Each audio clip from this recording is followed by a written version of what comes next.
കർത്താവിൻ്റെ പരിശുദ്ധമായ നാമം വാഴ്ത്തപ്പെടുമാറാകട്ടെ. ബ്രഹ ഇന്റർനാഷണൽ മിനിസ്ട്രീസിൻ്റെ ദി വേർഡ് ഓഫ് ട്രൂത്ത് എന്ന ഈ ബൈബിൾ പഠന പരമ്പരയിലേക്ക് ഏവരെയും വീണ്ടും സ്വാഗതം ചെയ്യുന്നു.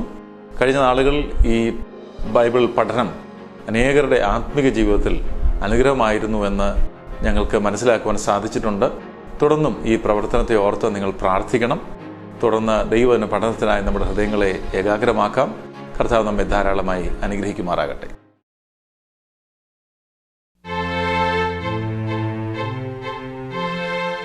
ബെരാക്ക ഇന്റർനാഷണൽ മിനിസ്ട്രീസിന്റെ വേർഡ് ഓഫ് ട്രൂത്ത് പ്രോഗ്രാമിലേക്ക് നിങ്ങളെല്ലാവരെയും സ്വാഗതം ചെയ്യുന്നു.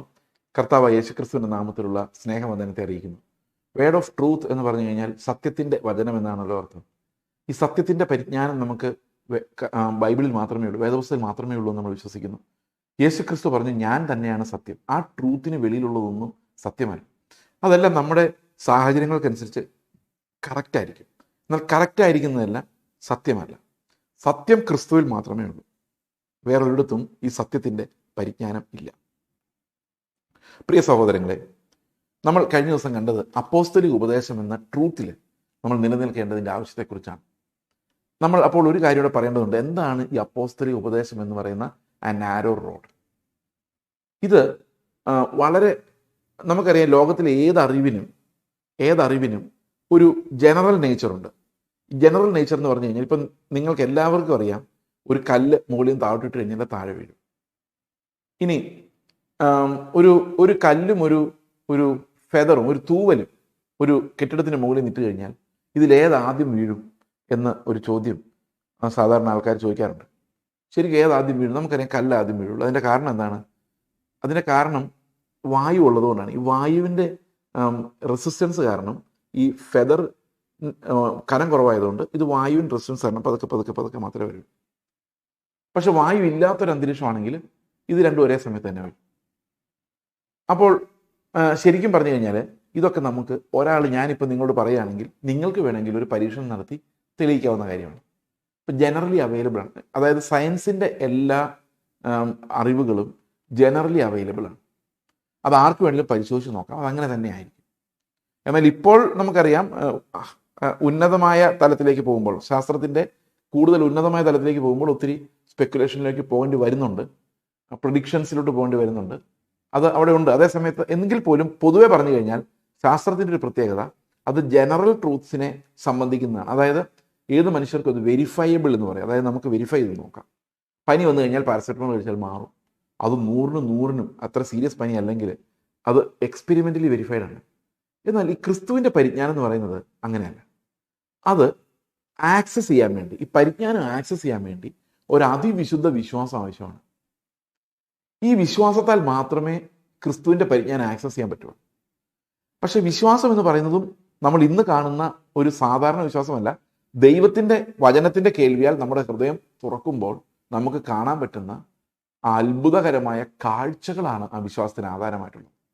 ഇത് വെരിഫയബിൾ അല്ല. അത് അവരവർക്ക് മാത്രം ആണ് വെരിഫയബിൾ ആയിരിക്കുന്നത്. അപ്പോൾ ആൾക്കാർ പറയും, വെരിഫയബിൾ അല്ലാത്ത കാര്യം ഞങ്ങൾ എന്തിനു വിശ്വസിക്കണം എന്ന് ആൾക്കാർക്ക് ചോദിക്കാം. പക്ഷേ അത് അനുഭവിക്കുന്നവരെ സംബന്ധിച്ച്, ഇത് വെരിഫൈഡ് ആയവരെ സംബന്ധിച്ച് ഇത് ട്രൂത്തിൻ്റെ പെർഫെക്ഷനാണ്. കാരണം ഇതിനപ്പുറത്തൊരു സത്യമില്ലാത്ത രീതിയിൽ നമ്മളെ തൃപ്തിപ്പെടുത്തുന്നതാണ് ഈ ദൈവത്തിൻ്റെ വചനം എന്ന് പറയുന്നത്.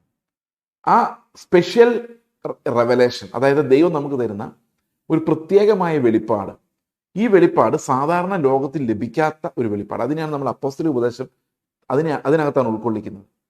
ബാക്കി മതങ്ങളിലുള്ള, ഞാൻ ഇന്നലെ പറഞ്ഞതുപോലെ, സമ്പത്തിന് വേണ്ടി പ്രാർത്ഥിക്കുക, അല്ലെങ്കിൽ വിദ്യാഭ്യാസത്തിന് വേണ്ടി പ്രാർത്ഥിക്കുക, അതല്ലെങ്കിൽ വൈദ്യം രോഗശാന്തിക്ക് വേണ്ടി പ്രാർത്ഥിക്കുക, അതല്ലെങ്കിൽ എൻ്റെ ശത്രുക്കളുടെ മുമ്പിൽ എന്നെ ജയിക്കാൻ വേണ്ടി പ്രാർത്ഥിക്കുക, പ്രൊമോഷൻ കിട്ടാൻ വേണ്ടി അവനെ തോപ്പിച്ച് 10 പേരെ ക്രോസ് ചെയ്ത് എന്നെ എത്തിക്കുക. അപ്പോൾ ബാക്കിയുള്ളവർ പോയാൽ പോട്ടെ, നീതിയൊന്നും പ്രശ്നമല്ല, എനിക്ക് നേടണം. ഇങ്ങനെയുള്ള പ്രാർത്ഥനകളാണ് ഇന്ന് മിക്കവാറും മതങ്ങളെ നിയന്ത്രിക്കുന്നത്. അതിന് പ്രത്യേകമായ വെളിപ്പാടിൻ്റെ ആവശ്യമില്ല. അത് ക്രിസ്തുവിൻ്റെ വെളിപ്പാടിൻ്റെ പോലും ആവശ്യമില്ല. ബൈബിൾ പോലും ആവശ്യമില്ല. കാരണം അത് എല്ലാവരുടെയും എക്സിസ്റ്റൻഷ്യൽ നീഡിൻ്റെ ഭാഗമാണ്. പ്രിയ സഹോദരങ്ങളെ, എന്നാൽ ഈ സ്പെഷ്യൽ റെവലേഷനിലൂടെ നമുക്ക് ലഭിക്കുന്ന ക്രിസ്തുവിൻ്റെ പരിജ്ഞാനം, അതിനെക്കുറിച്ച് പൗലോസ് പറയുന്നത്, ഈ പരിജ്ഞാനത്തിൻ്റെ ശ്രേഷ്ഠത നിമിത്തം ഞാൻ എനിക്കുള്ള എല്ലാ അറിവിനെയും വെറും ഡങ്ക്, അതായത് വേസ്റ്റ് എന്ന് എണ്ണുന്നു എന്നാണ്. ഛേദമെന്ന് കരുതിയിരിക്കുന്നു. നഷ്ടം എന്ന് വിചാരിക്കുന്നു. അപ്പോൾ അത്ര വലിയ ഒരു പരിജ്ഞാനമാണ് ഒരു വേദപുസ്തകത്തിലൂടെ അപ്പോസ്തലന്മാർ നമുക്ക് വെച്ചിരിക്കുന്നത്. അത് നമുക്ക് ഇന്നലെ പറഞ്ഞ പോലെ അത് രക്ഷയ്ക്ക് ജ്ഞാനിയാക്കുവാൻ തക്ക ഉപദേശമാണ്.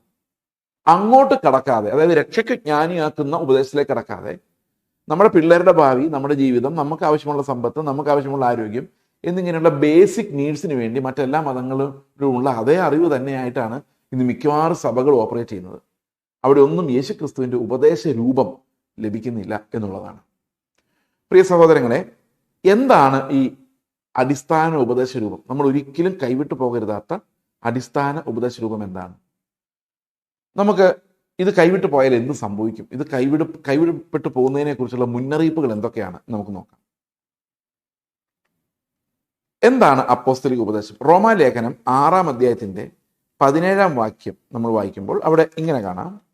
6:17 ഞാൻ വായിക്കാം. എന്നാൽ നിങ്ങൾ പാപത്തിന്റെ ദാസന്മാർ ആയിരുന്നുവെങ്കിലും നിങ്ങളെ പഠിപ്പിച്ച ഉപദേശ രൂപത്തെ ഹൃദയപൂർവ്വം അനുസരിച്ച് നീതിക്ക് പാപത്തിൽ നിന്ന് സ്വാതന്ത്ര്യം ലഭിച്ച് നീതിക്ക് ദാസന്മാരായി തീർന്നത് കൊണ്ട് ദൈവത്തിന് സ്തോത്രം.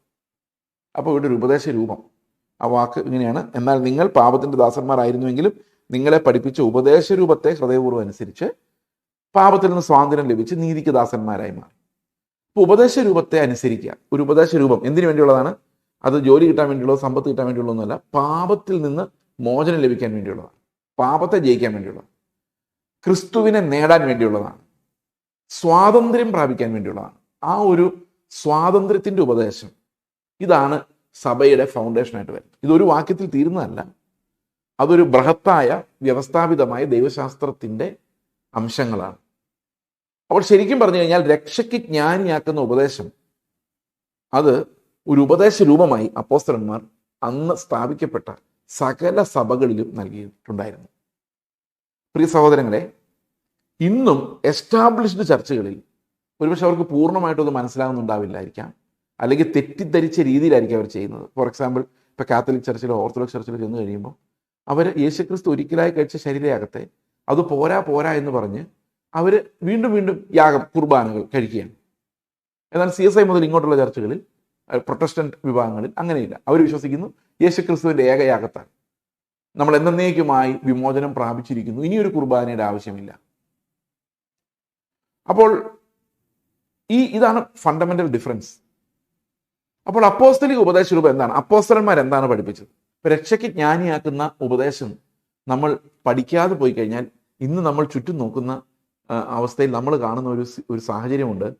ക്രിസ്തുവിനെ അറിയാത്ത സഭകൾ, അത് ക്രിസ്തീയ സഭകൾ എന്ന പേരിൽ അനേകരെ വഞ്ചിക്കുന്നു.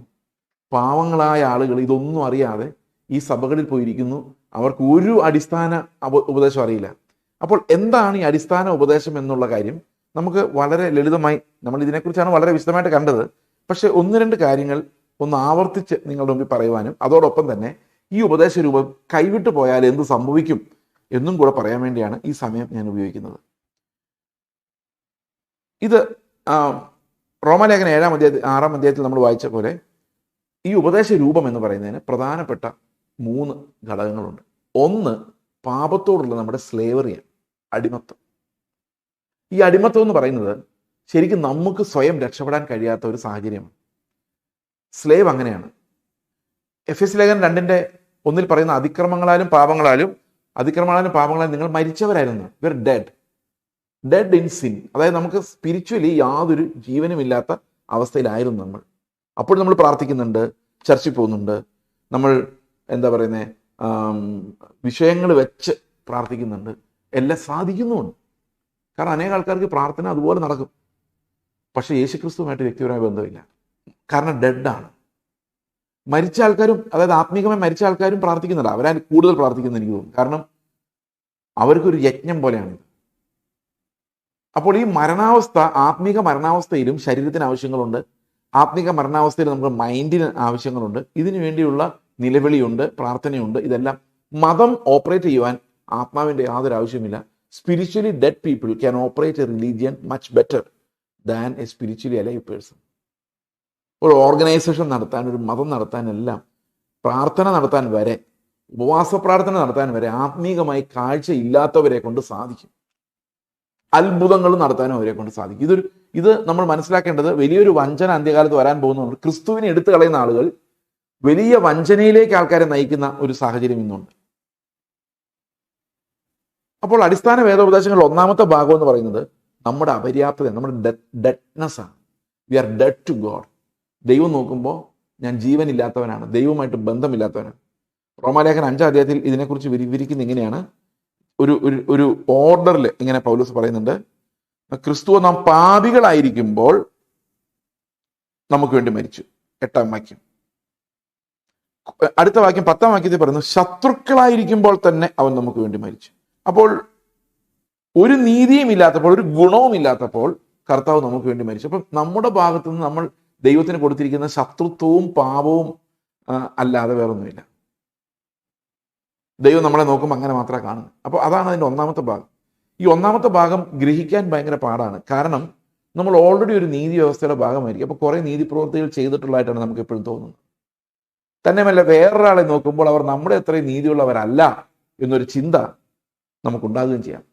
അങ്ങനെ നമുക്ക് മറ്റുള്ള ഒരാൾ നമ്മുടെ അത്രയും നീതിയുള്ള ആളല്ല എന്ന് ചിന്തിക്കുമ്പോൾ അതിന് കാരണം എന്താണ്? എൻ്റെ പ്രവൃത്തികളാണ്. അപ്പം ഞാൻ പാപിയാണെന്ന് എനിക്ക് ബോധമുണ്ടെങ്കിൽ, ശരിക്കും ഈ അപ്പോസ്തലിക ഉപദേശത്തിൻ്റെ പരിജ്ഞാനത്തിലേക്ക് നമ്മൾ വന്നിട്ടുണ്ടെങ്കിൽ, വേറൊരാൾ പാപിയാണ് എന്ന് നമുക്ക് മനസ്സിലാവും. പക്ഷെ അതൊരു അക്യൂസേഷനായിട്ട്, ഒരു കുറ്റപ്പെടുത്തലായിട്ട് നമ്മുടെ ഉള്ളിൽ ഉണ്ടാവുകയില്ല. കാരണം ഞാനും പാപിയാണ്. I am also dead in sin, I am equal to him. കർത്താവില്ലെങ്കിൽ, ആത്മാവില്ലെങ്കിൽ ഞാനും അതുപോലെ തന്നെയാണ്.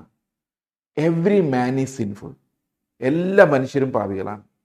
ഈ പാപികളായ മനുഷ്യരെ സംബന്ധിച്ച് അവർക്ക് ഈ പാപം എന്ന് പറയുന്നത് പല രീതിയിൽ വെളിയിൽ വരുന്നുണ്ടെങ്കിലും ആ സീഡ് ഒന്ന് തന്നെയാണ്. അപ്പം അടിസ്ഥാന വേദോപദേശത്തിൽ ഒന്നാമത് നമ്മൾ മനസ്സിലാക്കേണ്ടത് നമ്മുടെ യാതൊരു മെറിറ്റും നമ്മുടെ സാൽവേഷനിൽ ഇല്ല എന്നുള്ളതാണ്. അപ്പം ചില ആൾക്കാർ പറയും, ഞങ്ങൾ വിശ്വസിച്ചത് കൊണ്ടല്ല രക്ഷിക്കപ്പെട്ടത്. പ്രിയ സഹോദരങ്ങളെ, ഈ വിശ്വാസം എവിടെ നിന്ന് വരുന്നതാണ്? നമ്മളിൽ നിന്ന് വരുന്നതാണോ? അല്ല. വിശ്വാസം എന്ന് പറയുന്നത് എപ്പോഴും നമ്മൾ ആരെയാണോ വിശ്വസിക്കുന്നത് അയാളുടെ മെറിറ്റാണ്. ഉദാഹരണത്തിന്, നിങ്ങൾ എന്നെ വിശ്വസിക്കുന്നുണ്ടെങ്കിൽ, ഞാൻ നിങ്ങളുടെ അടുത്ത് വരുന്നില്ല, ദൂരെ നിന്ന് സംസാരിക്കുന്ന ഒരാളാണ്. നിങ്ങൾ എന്നെ വിശ്വസിക്കുന്നുണ്ടെങ്കിൽ അതിൻ്റെ കാരണം നിങ്ങളുടെ ഒരു പ്രത്യേക കഴിവല്ല, അത് ഞാൻ വിശ്വസ്തനാണ് എന്നുള്ള ഒരു കാര്യം നിങ്ങൾക്ക് തോന്നുന്നതുകൊണ്ടാണ്. ദൈവത്തെ നിങ്ങൾ വിശ്വസിക്കുന്നുണ്ടെങ്കിൽ അതിൻ്റെ കാരണം ദൈവം നല്ലവനാണ് എന്ന് ദൈവം വെളിപ്പെടുത്തുന്നതുകൊണ്ടാണ്. ഒരു കൊച്ചൊരമ്മയെ വിശ്വസിക്കുന്നത് കൊച്ചു മിടുക്കനായതുകൊണ്ടല്ല, അമ്മ സ്നേഹമുള്ള ആളായതുകൊണ്ടാണ്. അപ്പോൾ വിശ്വാസം എന്ന് പറയുന്നത് ഒരിക്കലും ഒരു വ്യക്തിയിൽ നിന്നുണ്ടാകുന്നതല്ല, മറ്റൊരാളുടെ ഗുണത്തിൽ നിന്നുണ്ടാകുന്നതാണ്. അപ്പോൾ നമുക്ക് ദൈവത്തോടുള്ള ഫെയ്ത്ത് എന്ന് പറയുന്നത്, വാഗ്ദത്തങ്ങളിൽ നമുക്കുള്ള ഉറപ്പെന്ന് പറയുന്നത്, അത് ദൈവം പറഞ്ഞതുകൊണ്ടാണ്. അതാണ് അതിൻ്റെ ഫോഴ്സ്. നമ്മുടെ മൈൻഡല്ല അതിൻ്റെ മെറിറ്റ്, നമ്മുടെ മൈൻഡിലല്ല അതിൻ്റെ മെറിറ്റ്, നമ്മുടെ തീരുമാനത്തിലുമല്ല, അത് ദൈവത്തിൻ്റെ വെളിപ്പാടിനകത്താണ് അതിൻ്റെ മെറിറ്റ് ഇരിക്കുന്നത്. അതുകൊണ്ടാണ് വചനത്തിൻ്റെ കേൾവിയാൽ വിശ്വാസം ഉണ്ടാകും എന്ന് പറയുന്നത്. അപ്പൊ കേൾക്കാതെ എങ്ങനെ വിശ്വസിക്കും? ആ വിശ്വാസം ഉണ്ടാകുന്നത് വചനം നമ്മുടെ ഹൃദയത്തിൽ ക്രിയ ചെയ്ത് തുറക്കുമ്പോഴാണ്. അപ്പൊ അതിനും ഉത്തരവാദി ദൈവമാണ്. എന്ന് പറഞ്ഞു കഴിഞ്ഞാൽ രക്ഷയുടെ പൂർണ്ണ മഹത്വം ദൈവത്തിനുള്ളതാണ്. രക്ഷയുടെ പൂർണ്ണ മഹത്വം, ഇത് നമ്മൾ അടിസ്ഥാന വേദോപദേശത്തിൽ മനസ്സിലാക്കേണ്ട കാര്യം. അതായത് നമ്മൾ ഒരു കാരണവശാലും യാതൊരു മഹത്വത്തിനും യോഗ്യരല്ല. രക്ഷയുടെ സകല മഹത്വം, നമ്മളെ ശത്രുക്കളും പാപികളുമായിരിക്കുമ്പോൾ നമുക്ക് വേണ്ടി മരിച്ച് നമ്മളെ വീണ്ടെടുത്ത കർത്താവിൻ്റെ കൃപ മാത്രമാണ്. അപ്പോൾ അതിനകത്ത് നമ്മൾ നേരത്തെ പറഞ്ഞ ഒരു കാര്യത്തിൽ കൺക്ലൂഡ് ചെയ്യുകയാണെങ്കിൽ, വീണ്ടും വീണ്ടും ആവർത്തിക്കപ്പെടുന്ന പൗരോഹിത്യ യാഗങ്ങളിലൂടെ, കുർബാനകളിലൂടെ അല്ല നമ്മൾ രക്ഷിക്കപ്പെടുന്നത്. യേശു ക്രിസ്തു ഒരിക്കലായി കഴിച്ച ശരീരയാഗത്താലാണ്, ഒറ്റ യാഗത്താലാണ്. അത് എബ്രായ ലേഖനം വളരെ വ്യക്തമായിട്ട് പഠിപ്പിക്കുന്നത്. There is only one sacrifice. നമ്മൾ വീണ്ടും വീണ്ടും അപ്പം നുറുക്കുന്നുണ്ട്, അത് ആ സാക്രിഫൈസിന്റെ ഓർമ്മയ്ക്കായിട്ടാണ്. യാഗം ഒന്നേ ഉള്ളൂ, വേറെ വേറെ കുർബാനകളില്ല. ഒറ്റ കുർബാന യാഗം, അത് കർത്താവ് കാൽവരി ക്രൂശിൽ ചെയ്തു കഴിഞ്ഞു. ആ ഒരു യാഗത്തിൽ നമ്മൾ പരിപൂർണരാക്കപ്പെട്ടിരിക്കുന്നു. നമ്മളത് അനുഭവിക്കുന്നില്ല, പക്ഷെ വിശ്വാസത്താൽ നമുക്കത് അനുഭവിക്കാൻ കഴിയും. ആ പരിപൂർണതയിലേക്ക് നടക്കാൻ കഴിയും. ദൈവം നമ്മളെ മക്കളാക്കി മാറ്റിയിരിക്കുന്നു, അത് അവൻ്റെ നീതിയാൽ. അപ്പൊ എന്ത് സംഭവിച്ചു? അപ്പോസ്തലിക ഉപദേശ രൂപത്തിന്റെ ഒന്നാമത്തെ ഭാഗത്ത് നമ്മൾ കാണുന്നത് നമ്മുടെ പാപാവസ്ഥയും മരണാവസ്ഥയുമാണെങ്കിൽ, അതിൻ്റെ രണ്ടാമത്തെ ഭാഗത്ത് നമ്മൾ കാണുന്നത് നമ്മളെ ജീവിപ്പിക്കാൻ വേണ്ടി ദൈവം നമ്മളെ നീതിമാന്മാരാക്കി മാറ്റി നമ്മുടെ ഉള്ളിൽ ആ നീതി ലഭിക്കാൻ വേണ്ട വിശ്വാസത്തെ നൽകുന്ന പ്രക്രിയയാണ്. അപ്പോൾ പാപത്തിൻ്റെ ദാസ്യത്വം, നീതിയുടെ ദാസ്യത്വം, അതുപോലെ വിശ്വാസത്താലുള്ള അനുഭവം, ആ നീതിയുടെ അനുഭവം, ഇത് മുഴുവൻ ഈ അപ്പോസ്തലിക ഉപദേശത്തിൻ്റെ വിവിധ ഘടകങ്ങളാണ്. ഇവിടെ സ്വയം ഞാൻ എൻ്റെ ഏതെങ്കിലും പ്രവൃത്തികളാൽ നീതിമാനായി എന്ന് വിചാരിക്കുമ്പോൾ നിങ്ങൾ എന്ത് ചെയ്തിരിക്കുന്നു? അപ്പോസ്തലിക ഉപദേശത്തിന് വെളിയിലേക്ക് പോയി. ക്രിസ്തുവിൻ്റേതല്ലാത്ത നീതിയോ ക്രിസ്തുവിൻ്റേതല്ലാത്ത മെറിറ്റോ, നിങ്ങളുടെ എന്തെങ്കിലും മെറിറ്റ് നിങ്ങൾ കണക്ക് കൂട്ടുന്നുണ്ടെങ്കിൽ അതിൻ്റെ അർത്ഥം നിങ്ങൾ അപ്പോസ്തലിക ഉപദേശം എന്ന ഇടുക്കു വഴിക്ക് വെളിയിലേക്ക് പോയിരിക്കുന്നു. യേശു ക്രിസ്തുവിനോടൊപ്പം നമ്മൾ മരിച്ചു. റോമാലേഖനം അങ്ങനെ നമ്മളെ പഠിപ്പിക്കുന്നത്. അത് സത്യത്തിൽ സംഭവിച്ചു, പക്ഷെ നമ്മൾ അനുഭവിക്കുന്നില്ല. കാരണം വിശ്വാസത്തിൽ നോക്കുമ്പോൾ മരിച്ചു, കാഴ്ചയിൽ നോക്കുമ്പോൾ മരിച്ചിട്ടില്ല. ഈ ഉപദേശ രൂപം നമുക്ക് നഷ്ടപ്പെട്ടു പോയാലെന്ന് സംഭവിക്കും. ഇത് പോകരുത് എന്ന് പല പ്രാവശ്യം അപ്പോസ്തലന്മാർ പറയുന്നു. നിങ്ങൾ പ്രത്യാശയെ അങ്ങോട്ടും ഇങ്ങോട്ടും വർദ്ധിപ്പിക്കണം, പ്രത്യാശയുടെ സ്വീകാരം മുറുകെ പിടിക്കണം, പരസ്പരം ഉപദേശിക്കണം, പ്രബോധിപ്പിക്കണം.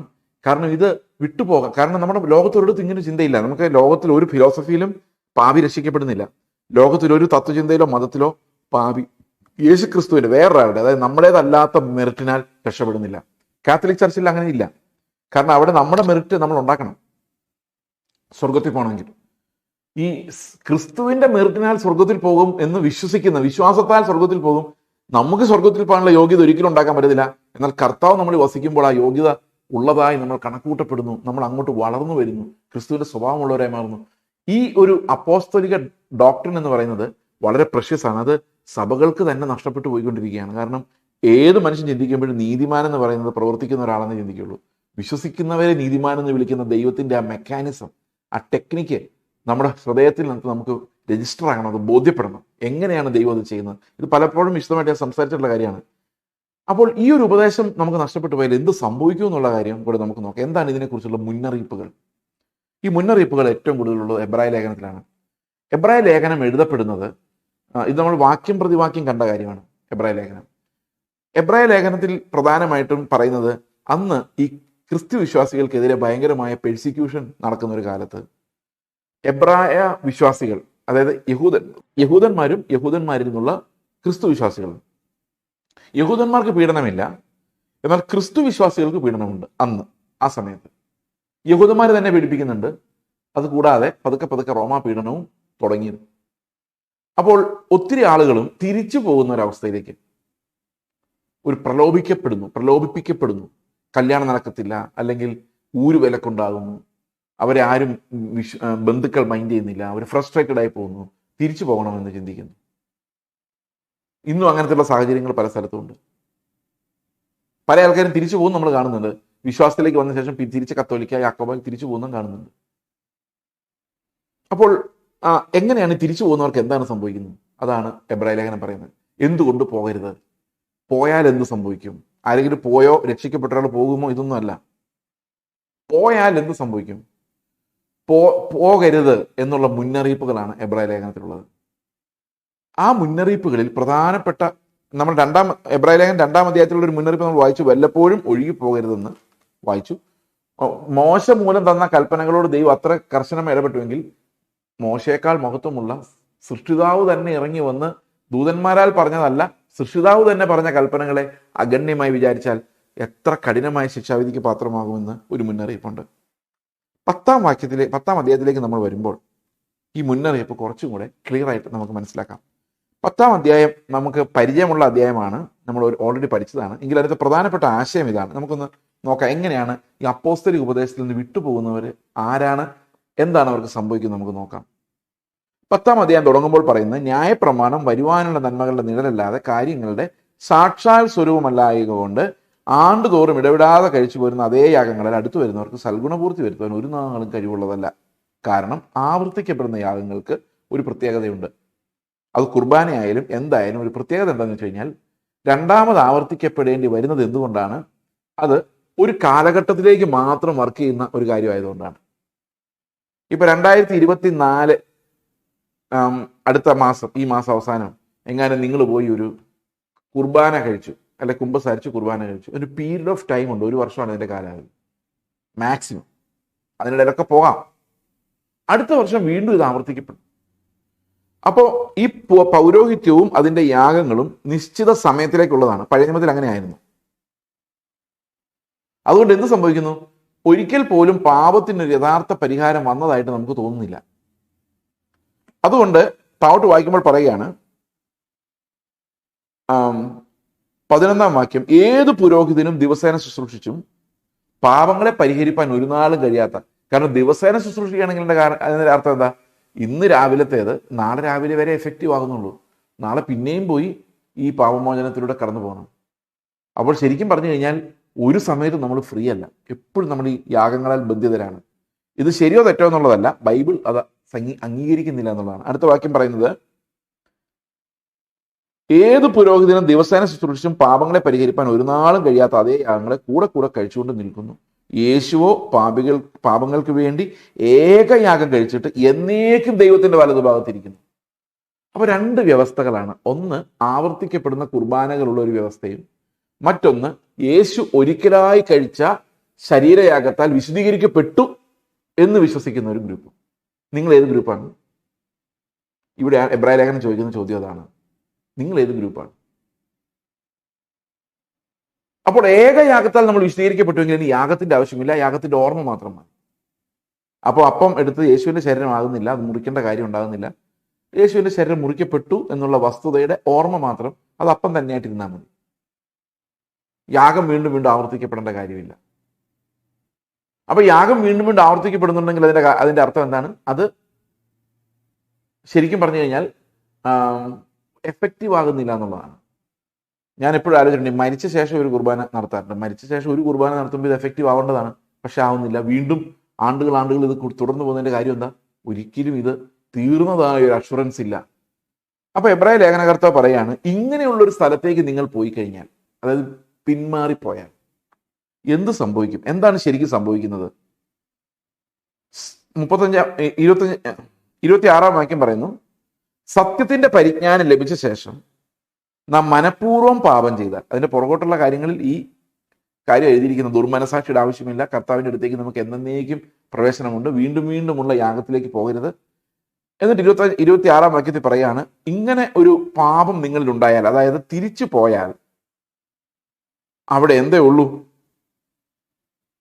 ഇനിയൊരു യാഗവും ശേഷിക്കാതെ. കാരണം എന്താ? യാഗം ഒന്നേ ഉള്ളൂ, അത് തീർന്നു. ഈ ഓരോ ദിവസവും കഴിച്ചുകൊണ്ടിരിക്കുന്ന യാഗങ്ങൾ ദൈവത്തിന്റെ പ്രസാദമില്ല, മനുഷ്യരുണ്ടാക്കി വെച്ചിരിക്കുന്നതാണ്. അങ്ങോട്ടാണ് നിങ്ങൾ ചെല്ലുന്നത്. അപ്പൊ അവിടെ യാഗങ്ങളൊന്നും ശേഷിക്കുന്നില്ല, ഈ യാഗങ്ങളെല്ലാം തീർന്നു പോയതാണ്. അപ്പൊ എന്ത് സംഭവിച്ചു? അവിടെ ന്യായവിധിക്കായി ഭയങ്കരമായൊരു പ്രതീക്ഷയും എതിരികളെ ദഹിപ്പിക്കാനുള്ള ക്രോധാഗ്നിയുമേ ഉള്ളൂ. അപ്പൊ നിങ്ങൾ ആവർത്തിക്കപ്പെടുന്ന ഒരു യാഗത്തിലേക്ക് ചെല്ലുമ്പം എന്താ സംഭവിക്കുന്നത്? ഒരു ക്രോധാഗ്നിയിലേക്കാണ് ചെല്ലുന്നതെന്നാണ് എബ്രായ ലേഖനം പറയുന്നത്. പുരോഹിതന്മാർ ദിവസേന വെറുതെ ശുശ്രൂഷ കൊണ്ട് നിൽക്കുന്ന ആ സ്ഥലത്തേക്ക് നിങ്ങൾ ചെല്ലുമ്പോൾ ക്രിസ്തു ഒരിക്കലായി നിങ്ങൾക്ക് വേണ്ടി ഇത് പൂർത്തിയാക്കിയിട്ടുണ്ടെന്നും ഇത് വീണ്ടും ആവർത്തിക്കേണ്ട എന്നുമുള്ള ഉപദേശത്തെ വിട്ടിട്ട് നിങ്ങൾ അങ്ങോട്ട് പോയി കഴിഞ്ഞാൽ അവിടെ നിങ്ങൾ എവിടെ ചെന്ന് നിൽക്കുന്നതെന്ന് ചോദിച്ചു കഴിഞ്ഞാൽ അത് ക്രോധവും ന്യായവിധിയുമുള്ളൊരു സ്ഥലത്താണ് പോയി നിൽക്കുന്നത്. There is no solution. അവിടെ ഒരു ഉത്തരമില്ല. ഇത് 10-ാം അധ്യായം ആദ്യം മുതൽ വായിക്കുമ്പോഴാണ് അതിന് എന്താണ് ഈ പറഞ്ഞു വരുന്നത് എന്നുള്ള കാര്യം മനസ്സിലാകുന്നത്. എന്നിട്ട് 29-ാമത്തെ വാക്യത്തിൽ പറയുകയാണ്, ദൈവപുത്രനെ ചവിട്ടിക്കളയുകയും തന്നെ വിശുദ്ധീകരിച്ച നിയമരക്തത്തെ മലിനമെന്ന് നിരൂപിക്കുകയും കൃപയുടെ ആത്മാവിനെ നിന്ദിക്കുകയും ചെയ്യുന്നവൻ എത്ര കഠിനമേറിയ ശിക്ഷയ്ക്ക് പാത്രമാകുമെന്ന് വിചാരിപ്പിൻ. പ്രതികാരം എനിക്കുള്ളത്, ഞാൻ പകരം വീട്ടും എന്ന് കർത്താവിൻ്റെ അരുളപ്പാട്. അത് ആലോചിച്ച് നോക്കി, എത്ര ഭീകരമായ ഒരവസ്ഥയെക്കുറിച്ചാണ് എബ്രായ ലേഖന കർത്താവ് വിശ്വാസികളോട് പറയുന്നത്. വിശ്വാസികളോട് എന്തിനാ ഇത് പറയുന്നത്? അത് അപകടമാണെന്ന് മനസ്സിലാക്കാൻ വേണ്ടിയാണ്. ഇത് കേൾക്കുന്ന വീണ്ടും ജനിച്ച ഒരു വിശ്വാസി എന്ത് പറയും? അയ്യോ, ഞാൻ ഒരിക്കലും അങ്ങോട്ട് പോകില്ല എന്ന് പറയും. അങ്ങനെ പറയിപ്പിക്കാൻ വേണ്ടിയാണ് ഇത് പറയുന്നത്. എത്ര അപകടകരമാണ് ഈ യാത്ര. അതായത് ദൈവപുത്രനെ ചവിട്ടിക്കളയുക. അപ്പൊ നമ്മൾ നീതിമാന്മാരാണ്, ഞങ്ങൾ അനുസരിച്ച് വളർന്നവരാണ്, ഞങ്ങളുടെ അനുസരണം മതി രക്ഷയ്ക്ക് എന്ന് പറയുമ്പോൾ എന്താ ചെയ്യുന്നത്? ദൈവത്തിന്റെ നീതി അല്ല നമ്മൾ നോക്കുന്നത്, നമ്മുടെ നീതിയാണ്. അപ്പൊ ആരെ ചവിട്ടിക്കളഞ്ഞത്? യേശുക്രിസ്തുവിന്റെ യാഗത്തെയും അവന്റെ നീതിയെ നമ്മൾ നോക്കാതെ നമ്മൾ സ്വന്തമായ ഒരു കാര്യം സ്ഥാപിക്കുമ്പോൾ യേശുക്രിസ്തുവിനെ ചവിട്ടിക്കളയുന്നവരായിട്ട് മാറുകയാണ്. 2, എന്നെ വിശുദ്ധീകരിച്ച, എന്താ എഴുതിയിരിക്കുന്നത്? വിശുദ്ധീകരിച്ചുകൊണ്ടിരിക്കുന്നതെന്നല്ല, അവിടെ എഴുതിയിരിക്കുന്നത് എന്നെ വിശുദ്ധീകരിച്ച നിയമരക്തത്തെ, തന്നെ വിശുദ്ധീകരിച്ച നിയമരക്തത്തെ മലിനം എന്ന് നിരൂപിക്കും. ആ വിശുദ്ധീകരണം വിശ്വസിക്കുന്നില്ല. നമ്മൾ എന്തൊക്കെയോ ചെയ്ത് വിശുദ്ധനാകുമെന്ന് വിചാരിക്കുന്നത്. പ്രിയ സഹോദരങ്ങളെ, നമ്മൾ പാപം ചെയ്ത് പാപികളാകുന്നതല്ല. പാപിയായി ജനിക്കുന്നത് കൊണ്ട് പാപം ചെയ്യുന്നതാണ്. അതുപോലെ നീതി ചെയ്ത് ചെയ്ത് നീതിമാനാകാനോ സൽപ്രവൃത്തി ചെയ്ത് ചെയ്ത് വിശുദ്ധനാകാനോ സാധിക്കില്ല. നീതി ദൈവത്തിൻ്റെ ദാനമാണ്, വിശുദ്ധിയും ദൈവത്തിൻ്റെ ദാനമാണ്. നീതിമാനായാൽ മാത്രമേ നീതി ചെയ്യാൻ പറ്റുള്ളൂ, വിശുദ്ധനായാൽ മാത്രമേ വിശുദ്ധിയിൽ നടക്കാൻ പറ്റുള്ളൂ. ദൈവം നമ്മളെ വീണ്ടും ജനിപ്പിക്കാതെ, അവൻ്റെ സ്വഭാവത്തെ നമുക്ക് തരാതെ, അവൻ്റെ ആത്മാവിനെ നമുക്ക് തരാതെ ഇതൊന്നും നമ്മളെ കൊണ്ട് സാധിക്കില്ല. ഒരാൾ പാപം ചെയ്ത് ചെയ്ത് പാപിയാകുന്നതല്ല എന്ന് പറയുന്ന പോലെ തന്നെ ആ ഒരു മനുഷ്യനും നീതി ചെയ്ത് ചെയ്ത് നീതിമാനാകുന്നതല്ല. പാപിയായതുകൊണ്ട് പാപം ചെയ്യുന്നു, നീതിമാനായതുകൊണ്ട് നീതി ചെയ്യുന്നു. എങ്ങനെ നീതിമാനായത്? വിശ്വാസത്താൽ. കർത്താവ് പറഞ്ഞു, നീ നീതിമാൻ. അങ്ങനെ ഞാൻ നീതിമാനായത്. ഈ നീതിയാണ് വിശ്വാസത്താൽ ഞാൻ ജീവിക്കുന്നത്. അതുപോലെ തന്നെയാണ് വിശുദ്ധിയും. വിശുദ്ധിയും കർത്താവിൻ്റെ ദാനമാണ്, കർത്താവ് തന്നതാണ്. ആ ജീവിതമാണ് നമ്മൾ വിശ്വാസത്താൽ ജീവിക്കുന്നത്. ഇപ്പൊ ദൈവത്തിന്റെ ദാനമായ രക്ഷ നമ്മൾ ജീവിക്കുകയാണ്. അങ്ങനെ അല്ലാതെ ഞാൻ എൻ്റേത് സ്ഥാപിക്കാൻ ശ്രമിക്കുമ്പോൾ ഞാൻ എന്താ ചെയ്യുന്നത്? രക്ഷയെ ചവിട്ടിക്കളയാം. കൃപയുടെ ആത്മാവിനെ നിന്ദിക്കുക. കൃപയുടെ ആത്മാവിനെ എങ്ങനെ നമ്മൾ നിന്ദിക്കുന്നത്? മെറിറ്റ് എനിക്കുണ്ടെന്ന് പറയുമ്പം കൃപയെ നിഷേധിക്കുക ചെയ്യുന്നത്. ശരിക്കും പറഞ്ഞു കഴിഞ്ഞാൽ ഈ പാപങ്ങൾ ഇന്ന് വളരെ നമ്മുടെ ചുറ്റും പ്രബലമായിരിക്കുന്നു. ഈ പാപത്തിൽ അകപ്പെടാതെ നമ്മൾ ഇരിക്കേണ്ടതിന് സത്യവിശ്വാസത്തെ ഏകയാഗത്തിൽ അടിസ്ഥാനപ്പെട്ടിരിക്കുന്ന ക്രിസ്തുവിൻ്റെ രക്ഷയെ മുറുകെ പിടിക്കേണ്ടത് ആവശ്യമാണ്. പ്രിയ സഹോദരങ്ങളെ, ചുറ്റുമുള്ള വഞ്ചനകളെ നോക്കുക. നിങ്ങൾ സ്വതന്ത്രരാണ്. നിങ്ങൾ ക്രിസ്തുവിൻ്റെ ഏകയാഗം നിങ്ങൾക്ക് വേണ്ടിയാണെന്ന് വിശ്വസിക്കുന്നുണ്ടെങ്കിൽ നിങ്ങൾ സ്വതന്ത്രരാണ്. വീണ്ടും ഒരു അടിമനികത്തിലോ വഞ്ചനയിലോ നിങ്ങൾ കുടുങ്ങിപ്പോകരുത്. നിങ്ങളൊരു മതത്തിൻ്റെ വഞ്ചനയിലോ ഓർഗനൈസേഷൻ്റെ വഞ്ചനയിലോ സഭകളുടെ വഞ്ചനയിലോ, സഭകളെന്ന് പേരുള്ള ക്രിസ്തുവിനെ ഉയർത്താത്ത വീണ്ടും വീണ്ടും യാഗങ്ങൾ കഴിച്ചുകൊണ്ടിരിക്കുന്ന, അല്ലെങ്കിൽ ഏതെങ്കിലും ഒരു വ്യക്തിയുടെ പ്രഭാവത്തിൻ്റെ കീഴിലേക്ക് നിങ്ങളെ കൊണ്ടുവരുന്ന യേശുക്രിസ്തുവിനെ കുറിച്ചുള്ള ഉപദേശമില്ലാത്ത ഒരു സംഘത്തിൽ നിങ്ങൾ പോയി കുരുങ്ങരുത്. രക്ഷപ്പെട്ടോളൂ എന്നുള്ളതാണ് ദൈവത്തിൻ്റെ വചനം നമ്മോട് പറയുന്നത്. ഓടി രക്ഷപ്പെടുക. കാരണം ഇത് നിങ്ങളെ കുഴിയിലാക്കുക മാത്രമേ ഉള്ളൂ. ദൈവം തക്ക മുന്നറിയിപ്പുകൾ തക്ക സമയം നിങ്ങൾക്ക് നൽകട്ടെ എന്ന് പ്രത്യാശിക്കുകയും പ്രാർത്ഥിക്കുകയും ചെയ്യുന്നു. ഒരിക്കലും ട്രാപ്പ് ചെയ്യപ്പെടാതിരിക്കാൻ ജാഗ്രതയോടെ കർത്താവിൻ്റെ സന്നിധിയിൽ നമുക്ക് ഇരിക്കാം. നമുക്ക് പ്രാർത്ഥിക്കാം. ഞങ്ങളുടെ സ്വർഗ്ഗസ്ഥ പിതാവേ, അങ്ങ് ഞങ്ങൾക്ക് തന്ന സ്വാതന്ത്ര്യത്തിനായി സ്തോത്രം. ഒരിക്കലായി കഴിച്ച ശരീരയാകത്താൽ ഞങ്ങൾ വിശദീകരിക്കപ്പെട്ടിരിക്കുന്നു. കർത്താവെ, അങ്ങ് ഞങ്ങൾക്ക് തരുന്ന ദാനമാണ്. അത് വിശ്വസിക്കാൻ പോലും ഞങ്ങളെ കൊണ്ട് കഴിയുന്നത്. കർത്താവെ, ആ നീതിയും വിശുദ്ധിയും എല്ലാം ഞങ്ങൾക്ക് അനുദിന ദാനമായി കർത്താവ് നൽകിയാൽ മാത്രമേ ഞങ്ങൾക്ക് ജീവിക്കാൻ പറ്റുള്ളൂ. കർത്താവ്, ഞങ്ങളിൽ ഒരു നീതിയുമില്ല, ഒരു മെറിറ്റും ഇല്ല. അങ്ങ് ഞങ്ങൾക്ക് തരുന്നതല്ലാതെ ഒന്നുമില്ല. കർത്താവെ, അങ്ങേക്ക് സകല മഹത്വവും കരയറ്റുന്നു. കർത്താവായ യേശുക്രിസ്തുവിന്റെ നാമത്തിൽ തന്നെ. ഞാൻ നിന്നെ സ്തുതിച്ചിടും.